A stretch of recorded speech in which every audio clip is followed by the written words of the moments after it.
और बाप में मोह लग जाए, सारी प्राप्ति बाप से होती है। बाप जब संगम युग में आते हैं तो सारी डोरी बाप के हाथ में है। अनेक जन्मों की प्राप्ति बाप से होती है। మరియు తండ్రి ఎడల మోహం కలిగి ఉండాలి. మొత్తం ప్రాప్తి తండ్రి ద్వారానే అవుతుంది. తండ్రి ఎప్పుడు సంగమ యుగంలో వస్తారో మొత్తం దారాలన్నీ తండ్రి చేతిలోనే ఉంటాయి. అనేక జన్మల ప్రాప్తి తండ్రి ద్వారానే అవుతుంది. ये आत्माओं का बाप है जो मनुष्यों के बाप में प्रवेश करता है। हर धर्म की आत्मा मनुष्यों के बाप को मानती है। क्रिश्चियन लोग एडम कहते हैं, मुसलमान लोग आदम कहते हैं, जैनी लोग आदिनाथ कहते हैं, हिंदू लोग आदिदेव कहते हैं। उस आदि पुरुष में मैं प्रवेश करता हूँ। ఈయన ఆత్మల తండ్రి, మనుష్యుల తండ్రిలో ప్రవేశిస్తారు. ప్రతి ధర్మానికి చెందిన ఆత్మ మనుషుల తండ్రిని ఒప్పుకుంటారు. క్రిస్టియన్లు యాడమ్ అని అంటారు, ముసల్మాన్లు ఆదమ్ అని అంటారు, జైనులు ఆదినాథ్ అని అంటారు, హిందువులు ఆదిదేవ్ అని అంటారు. ఆ ఆది పురుషుల్లోనే నేను ప్రవేశిస్తాను.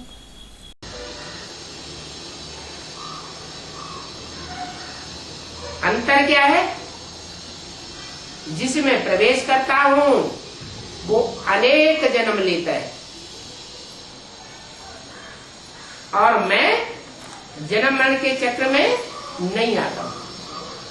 मैं भी अगर जन्म मरण के चक्र में आने लगूं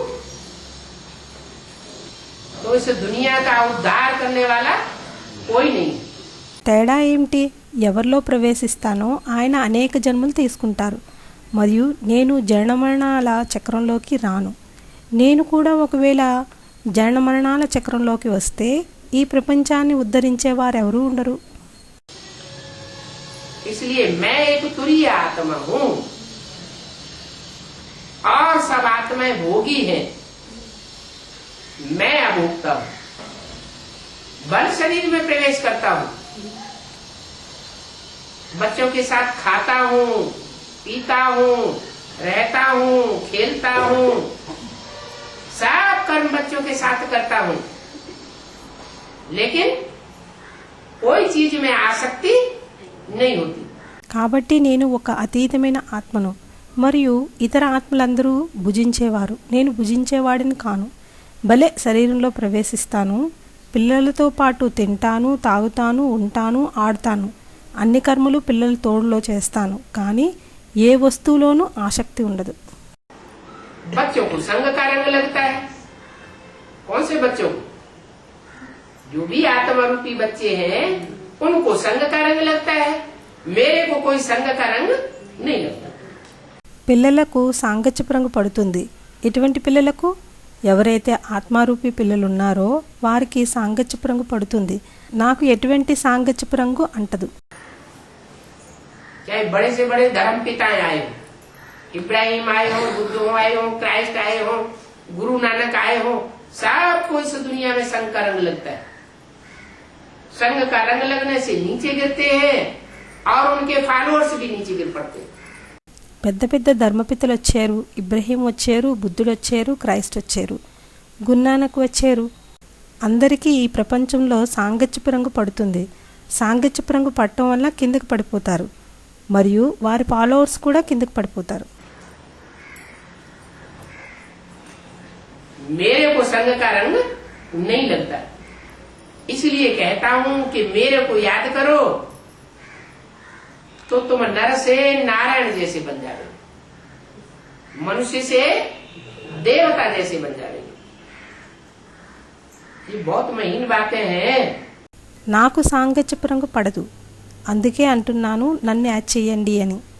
మీరు నరుడి నుండి నారాయణ వలె తయారవుతారు, మనుష్యుల నుండి దేవతల వలె అవుతారు.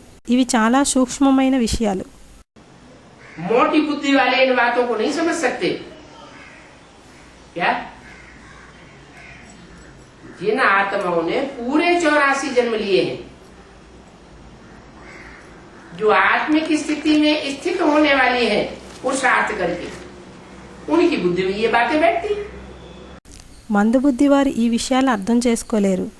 ఏమిటి, ఏ ఆత్మలు పూర్తి 84 జన్మలు తీసుకున్నారో, ఎవరు ఆత్మిక స్థితిలో స్థితులవుతారో పురుషార్థం చేసే వారి బుద్ధిలో ఈ విషయాలు కూర్చుంటాయి. समझना चाहिए ये देह कितनी बड़ी है और ये आत्मा कितनी छोटी। झाड़ कितना बड़ा होता है और उसका बीज कितना छोटा होता है।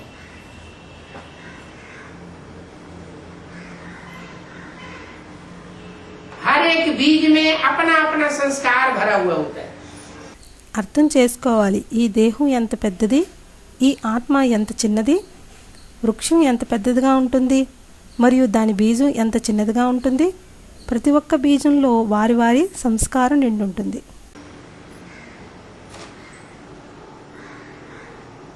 जैसे गेहूं का एक बोरा गेहूं देखने में सब एक जैसे दिखाई पड़ते हैं और जब उनको बोया जाता है तो कोई में चौड़े पत्ते, कोई में पतले पत्ते, कोई में 10 दाने, कोई में 20 दाने, एक का आकार प्रकार मिले नहीं दूसरे से. ऐसे ही तुम आत्माएं भी बीज हो. ఏ విధంగా గోధుమలది, ఒక బస్తా గోధుమలు చూడటానికి ఒక్కలాగే కనిపిస్తాయి, కానీ వాటిని ఎప్పుడు నాటుతారో కొన్నింటికి వెడల్పు ఆకులు, కొన్నింటికి సన్నని ఆకులు, కొన్నింటిలో 10 గింజలు, కొన్నింటిలో 20 గింజలు. ఒకదాని ఆకార ప్రకారాలు రెండో దానితో కలవు. అలాగే మీ ఆత్మలు కూడా బీజాలు. वो जड़ बीज होते हैं और तुम चैतन्य बीज हो. उन जड़ बीजों में रोशनी नहीं होती है और तुम चैतन्य बीज रूप आत्माओं में रोशनी है. जो रोशनी इन आंखों से निकलती है,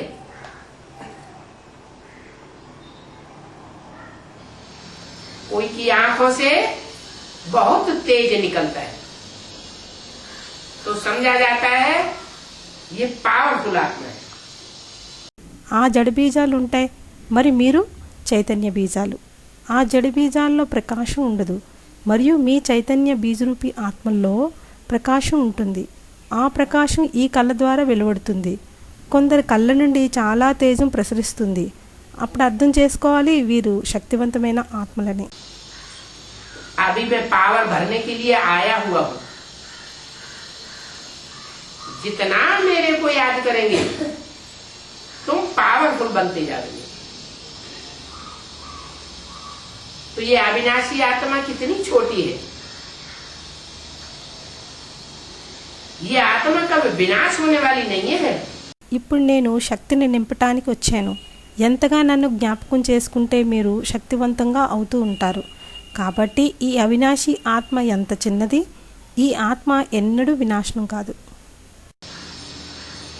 इसकी ज्योति उजियानी होती है, ज्योति कम होती है लेकिन नष्ट नहीं हो सकती.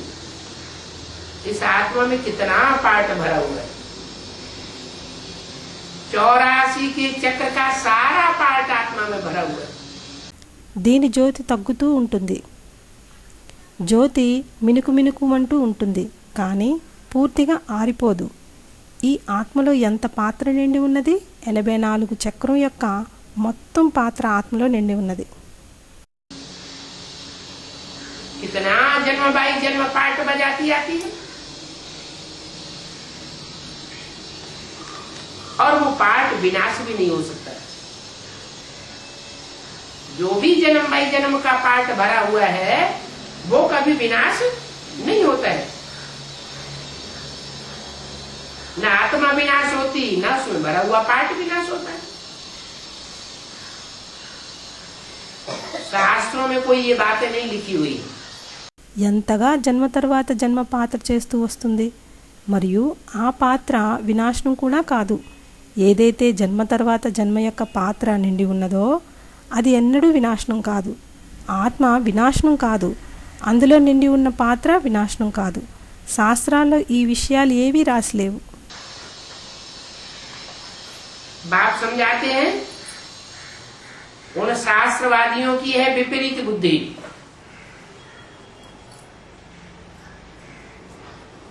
वो शास्त्र किसने बनाए? मनुष्यों ने बनाए. जिस समय बनाए थे उस समय सृष्टि सात्विक थी, सतो प्रधान थी. अभी तो ये सारी सृष्टि कलयुगी तमो प्रधान है. తండ్రి అర్థం చేయిస్తారు, ఆ శాస్త్రవాదులది విపరీత బుద్ధి. శాస్త్రాలు ఎవరు తయారు చేశారు? మనుషులు తయారు చేశారు. ఏ సమయంలో తయారు చేశారో ఆ సమయంలో సృష్టి సాత్వికంగా ఉండేది, సతో ప్రధానంగా ఉండేది. ఇప్పుడైతే ఈ మొత్తం సృష్టి కలియుగి తమో ప్రధానంగా ఉంది. उन शास्त्रों के मनमाने अर्थ कर दिए, मनमानी टीकाएं कर दी हैं.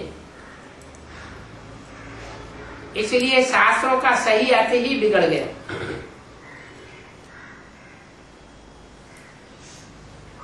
तो उन शास्त्रवादियों की है विपरीत बुद्धि. शास्त्र लिखने वाले एक है या अनेक? शास्त्र लिखने वाले अनेक. ఆ శాస్త్రాలకు మనస్సుకు నచ్చినట్లు అర్థాలు చెప్పారు, మనస్సుకు నచ్చిన వ్యాఖ్యలు చెప్పారు. అందుకే శాస్త్రాలకు సరైన అర్థమే పాడైపోయింది. కనుక ఆ శాస్త్రవాదులది విపరీత బుద్ధి. శాస్త్రాలు రాసేవారు ఒక్కరా అనేకులా? శాస్త్రాలు రాసేవారు అనేకులు. अनेक प्रकार की बुद्धि से अनेक प्रकार के शास्त्र लिखे गए, तो एक की बात न मिले दूसरे से.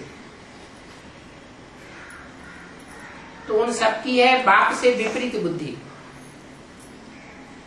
विपरीत बुद्धि अर्थात दुश्मनी है.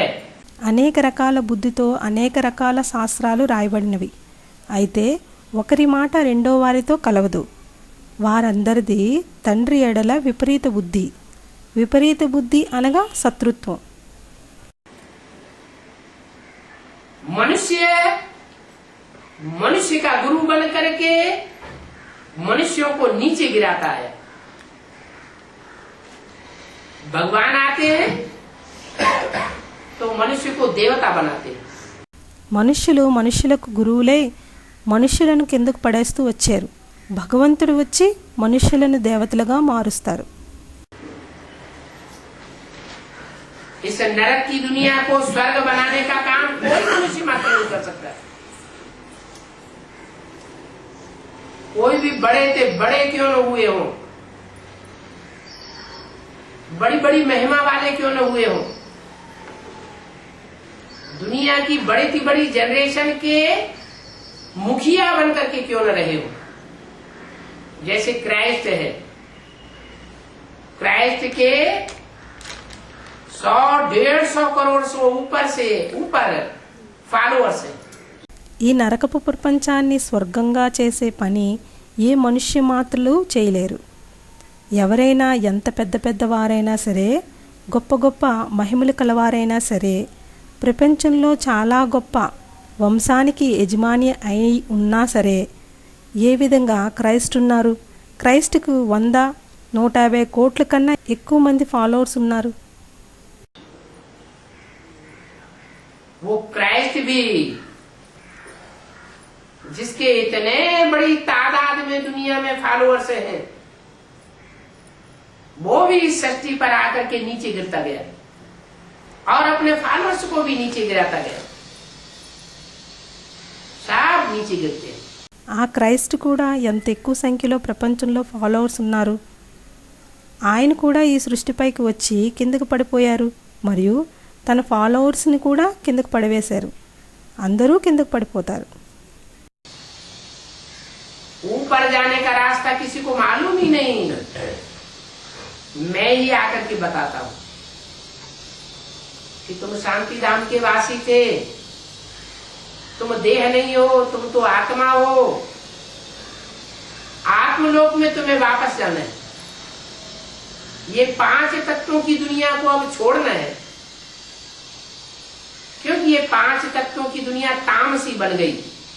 పైకి వెళ్ళే మార్గం ఎవరికీ తెలియనే తెలీదు. నేను వచ్చి చెప్తాను. ఏమంటే, మీరు శాంతిధామపు వాసీలు. మీరు దేహం కాదు, మీరు ఆత్మలు. ఆత్మలోకంలోకి మీరు తిరిగి వెళ్ళాలి. ఈ పంచతత్వాల ప్రపంచాన్ని ఇప్పుడు వదలాలి.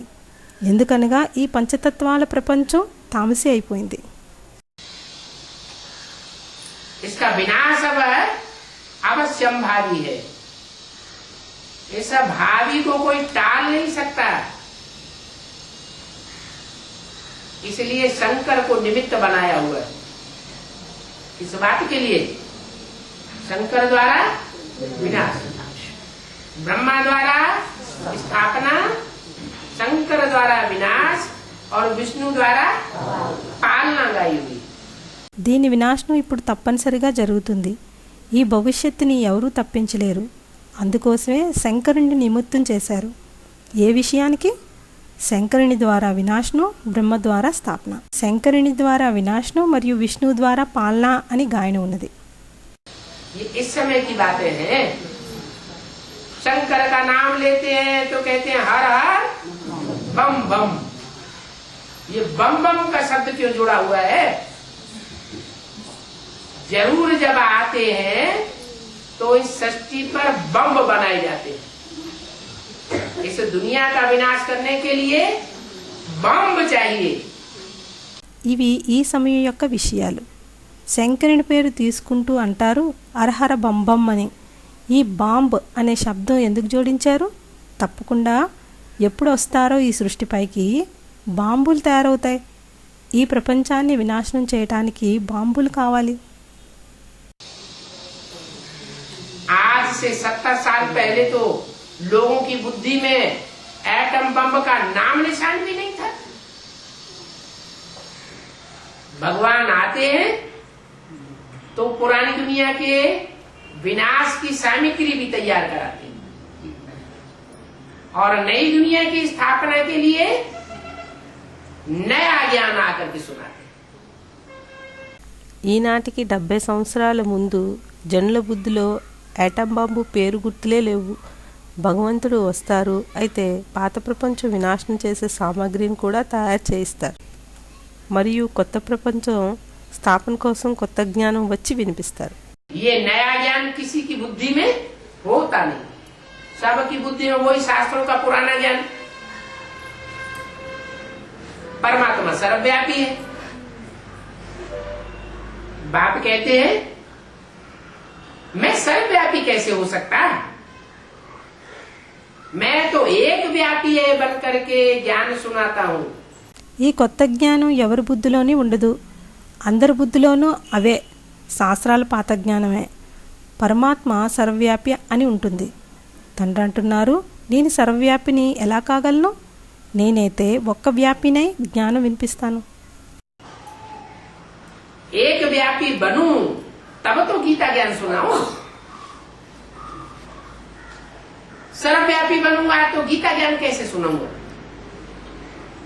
और सर्वव्यापी समझने से बुद्धि भटकेगी या एकाग्र होगी? भटक जाएगी। ఒక్క వ్యాపిని అయినప్పుడే కదా గీతా జ్ఞానం వినిపించగలను. సర్వవ్యాపిని అయితే గీతా జ్ఞానం ఎలా వినిపించగలను? మరియు సర్వవ్యాపి అనుకోవడం వల్ల బుద్ధి భ్రమిస్తుందా లేక ఏకాగ్రతం అవుతుందా? భ్రమిస్తుంది. इसको भगवान माना, कभी उसको भगवान माना, इस गुरु को भगवान माना, उस गुरु को सदगुरु माना, तो बुद्धि भटक गई। ఒకసారి వీరిని భగవంతుడు అనుకుంటారు, ఒకసారి వారిని భగవంతుడు అంటారు. ఈ గురువుని భగవంతుడని, ఆ గురువుని సద్గురు అని అనుకుంటే బుద్ధి దారి తప్పుతుంది. मैं कहता हूँ मैं तो एक ही मुकर्रर रथ में प्रवेश करता हूँ। वो भूत प्रेत होते हैं, उनका भी मुकर्रर घोड़ा होता है। నేను అంటున్నాను, నేనైతే ఒకే నిశ్చిత రథంలో ప్రవేశిస్తాను. ఆ భూత ప్రేతాలు ఉంటాయి, వాటికి కూడా నిశ్చితమైన గుర్రాలు ఉంటాయి. वो भूत प्रेत सब में नहीं प्रवेश करते। उनका जिसके साथ जो हिसाब किताब होता है उनमें प्रवेश करके पाठ में जाता है। ఆ భూత ప్రేతాలు అందరిలోనూ ప్రవేశించు. వారికి ఎవరితో లెక్కాచారం ఉంటుందో వారిలోనే ప్రవేశించి పాత్రను అభినయిస్తాయి. वो धर्म पिताएं होते हैं, इब्राहिम बुद्ध क्राइस्ट गुरु नानक, वो भी आते हैं तो प्रवेश करते हैं। जैसे क्राइस्ट आया तो जीसस में प्रवेश किया। जीसस की आत्मा अपनी और क्राइस्ट की आत्मा अपनी। ఆ ధర్మపితలు ఉంటారు, ఇబ్రహీము, బుద్ధుడు, క్రైస్ట్, గురునానక్, వారు కూడా వస్తారు, ప్రవేశిస్తారు. ఏ విధంగా క్రైస్ట్ వచ్చారు, జీసస్లో ప్రవేశించారు. జీసస్ యొక్క ఆత్మ వేరు, క్రైస్ట్ ఆత్మ వేరు. ऐसे ही वो धर्म पिताएं तो नंबरवार ऊंचे हैं और मैं तो ऊंचते ऊंचू। वो धर्म पिताएं भी उसे एक गॉड फादर की तरफ इशारा करते हैं. అలాగే ఆ ధర్మపితలైతే నెంబర్ వారు ఉన్నతులు, మరియు నేనైతే ఉన్నతోన్నతుడిని. ఆ ధర్మపితలు కూడా ఆ ఒక్క గాడ్ ఫాదర్ వైపుకే సూచనిస్తారు. क्या वो धर्म पिताएं अपने को गॉड फादर नहीं कहते, इशारा करते हैं. माना गॉड फादर अलग है, जो ऊंचते ऊंचे है. जरूर ऊंचते ऊंचे आवेगा तो ऊंचते ऊंचे धर्म स्थापन करेगा. ఏమిటి, ఆ ధర్మపితలు తామే గాడ్ ఫాదర్ అని చెప్పరు, సూచిస్తారు. అనగా గాడ్ ఫాదర్ వేరు, ఎవరైతే ఉన్నతోన్నతుడో తప్పక ఉన్నతోన్నతుడు వస్తారు, అయితే ఉన్నతోన్నతమైన ధర్మాన్ని స్థాపన చేస్తారు. और जो धर्म है वो बाद में आते हैं. बाद में आने वाले धर्म पिताएं बाद वाले धर्म स्थापन करते हैं. मैं जो इस सृष्टि में पहले पहले आता हूं और पहले नंबर का धर्म स्थापन करता हूं. వేరే వేరే ధర్మాలు ఏ ఉన్నాయో అవి తర్వాత వస్తాయి. తర్వాత వచ్చే ధర్మపితలు తర్వాతి ధర్మాన్ని స్థాపన చేస్తారు. నేనైతే ఈ సృష్టిలోకి మొట్టమొదట వస్తాను మరియు మొదటి నెంబర్ ధర్మ స్థాపన చేస్తాను. इसलिए अल्लाह अव्वल दीन की कहानी प्रसिद्ध है. अव्वल दीन माना अव्वल नंबर का धर्म स्थापन करने वाला, वो है देवी देवता सनातन धर्म. అందుకే అల్లా అవ్వల్ దీన్ యొక్క కథ ప్రసిద్ధి చెందింది. అవ్వల్ దీన్ అనగా మొదటి నెంబర్ ధర్మాన్ని స్థాపన చేసేవారు. అది అయ్యింది దేవీ దేవత సనాతన ధర్మం. मनुष्यों ने जो धर्म स्थापन किए उनकी 2500 वर्ष की हिस्ट्री. 2500 वर्ष के अंदर सभी धर्म आ गए. इब्राहिम आया, बुद्ध आया, क्राइस्ट आया, जो सारे संसार में फैले हुए. మనుష్యులు ఏ ధర్మాలు స్థాపన చేశారో దానికి 2500 సంవత్సరాల చరిత్ర ఉన్నది. 2500 సంవత్సరాల లోపున ఎన్ని ధర్మాలు వచ్చాయి? ఇబ్రహీం వచ్చారు, బుద్ధుడు వచ్చారు, క్రైస్ట్ వచ్చారు, మొత్తం ప్రపంచంలో వ్యాపించారు. लेकिन 2500 वर्ष से पहले की हिस्ट्री का किसी को पता नहीं. वो हिस्ट्री मैं आकर के बताता हूं. కానీ 2500 సంవత్సరాలకు పూర్వం చరిత్ర గురించి ఎవరికీ తెలీదు. ఆ చరిత్ర నేను వచ్చి చెప్తాను. 2500 वर्ष में मनुष्यों के द्वारा जो धर्म स्थापन हुए वो नारकीय धर्म है, नरक की दुनिया के स्थापन किए हुए धर्म है. मैं जो आज सनातन धर्म स्थापन करता हूं वो स्वर्ग की दुनिया का धर्म है. 2500 సంవత్సరాల్లో మనుషుల ద్వారా ఏ ధర్మాలు స్థాపన అయ్యాయో అవి నారకీయ ధర్మాలు, నరకపు ప్రపంచం యొక్క స్థాపన చేయబడిన ధర్మాలు. నేను ఏ ఆది సనాతన ధర్మం స్థాపన చేస్తున్నానో అది స్వర్గ ప్రపంచం యొక్క ధర్మం. स्वर्ग का धर्म क्यों कहा जाता है? नाम ही है स्वर्ग. स्व माने आत्मा, ग माने गया. या जो स्वर्ग की दुनिया में है, जो भी मनुष्य मात्र होते हैं वो कौन सी स्थिति में जाते हैं? स्व स्थिति में स्थित हो जाते हैं. इस स्व स्थिति का गायन है स्वर्ग. స్వర్గం యొక్క ధర్మం అని ఎందుకన్నారు? పేరే ఉంది స్వర్గం. స్వ అనగా ఆత్మ, గా అనగా వెళ్ళారు. ఏంటి? స్వర్గపు ప్రపంచంలో ఎవరైతే మనుష్యమాతృలుంటారో వారు ఎటువంటి స్థితిలోకి వెళ్తారు? స్వస్థితిలో స్థితులవుతారు. ఆ స్థితికి గాయన ఉంది స్వర్గమని. और मनुष्यों के द्वारा जो कुछ किया जाता है उससे बनता है नरक। नर माना मनुष्य, काम आना करने वाला। नर क्या करता है? नरक करता है। మరియు మనుషుల ద్వారా ఏది చేయబడుతుందో దానివల్ల నరకం తయారవుతుంది. నరుడంటే మనుష్యుడు, కానగా చేసేవాడు.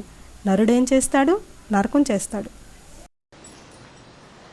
नर है नरक बनाने वाला, और वही नर जब स्वस्थिति में स्थित हो जाता है तो स्वर्ग बनाने वाला बन जाता है।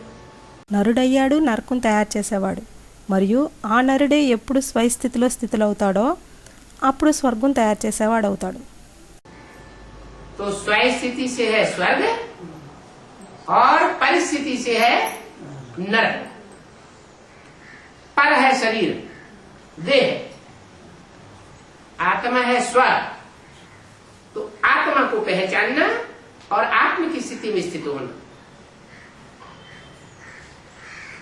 मोटी बुद्धि वाले इन बातों को नहीं समझेंगे। అయితే స్వస్థితి వలన అవుతుంది స్వర్గం, మరియు పరాయి స్థితి వలన నరకం. పర్ అయింది శరీరం దేహం, ఆత్మ అయింది స్వ. కనుక ఆత్మను గుర్తించి మరియు ఆత్మిక స్థితిలో స్థితి అవ్వాలి. మందబుద్ధి వారు ఈ విషయాలు అర్థం చేసుకోలేరు. बाप समझाते हैं कि तुम्हारी है प्रीति बुद्धि, अर्थात बाप से प्यार है। जिसको जिससे प्यार होता है वो उसके नजदीक पहुंच जाता है। తండ్రి అర్థం చేయిస్తున్నారేమంటే మీదైంది ప్రీతి బుద్ధి, అనగా తండ్రి యందు ప్రేమ ఉంది. ఎవరికి ఎవరిపై ప్రేమ ఉంటుందో వారు వారి దగ్గరికి చేరుకుంటారు. तो प्रीति और विपरीति ये दो प्रकार की बुद्धि है। प्रीति बुद्धि और विपरीत बुद्धि। जो परमात्मा बाप से प्रीति बुद्धि बनते हैं उनकी विजय हो जाती है, और जो विपरीत बुद्धि बनते हैं उनकी हार हो जाती है। అయితే ప్రీతి మరియు విపరీతి ఇది రెండు రకాల బుద్ధి. ప్రీతి బుద్ధి మరియు విపరీత బుద్ధి. ఎవరు పరమాత్మ తండ్రి యందు ప్రీతి బుద్ధి ఉంటుందో వారికి విజయం అవుతుంది, మరియు ఎవరు విపరీత బుద్ధి అవుతారో వారికి ఓటమి అవుతుంది. जिनकी जीत होती है वो जीते जी स्वर्ग में जाते हैं, और जिनकी हार होती है उनको इस दुनिया से शरीर छोड़ करके वापस घर जाना पड़ता है। उनके जन्म भी कम हो जाते हैं। ఎవరికి విజయం అవుతుందో వారు జీవిస్తూ స్వర్గంలోకి వెళ్తారు, మరియు ఎవరికి ఓటమి అవుతుందో వారు ఈ ప్రపంచం నుండి శరీరం వదిలి తిరిగి ఇంటికి వెళ్లాల్సి వస్తుంది. వారికి జన్మలు కూడా తగ్గిపోతాయి. जो प्रीति बुद्धि बनते हैं वो षष्ठी रूपी रंगमंच पर ऑलराउंड पार्ट बजाते हैं। जो विपरीत बुद्धि बनते हैं वो ऑलराउंड पार्ट नहीं बजा सकते। ये प्रीति बुद्धि और विपरीत बुद्धि का अर्थ भी कोई नहीं समझ सकते। ఎవరు ప్రీతి బుద్ధి అవుతారో వారు ఈ సృష్టి రూపి నాటక రంగంపై ఆల్రౌండ్ పాత్రను చేస్తారు. ఎవరు విపరీత బుద్ధిగా అవుతారో వారు ఆల్రౌండ్ పాత్రని అభినయించలేరు. ఈ ప్రీతి బుద్ధి మరియు విపరీత బుద్ధుల అర్థం కూడా ఎవరు అర్థం చేసుకోలేరు. कोई से पूछो विनाश काले प्रीति बुद्धि विजयते और विनाश काले विपरीत बुद्धि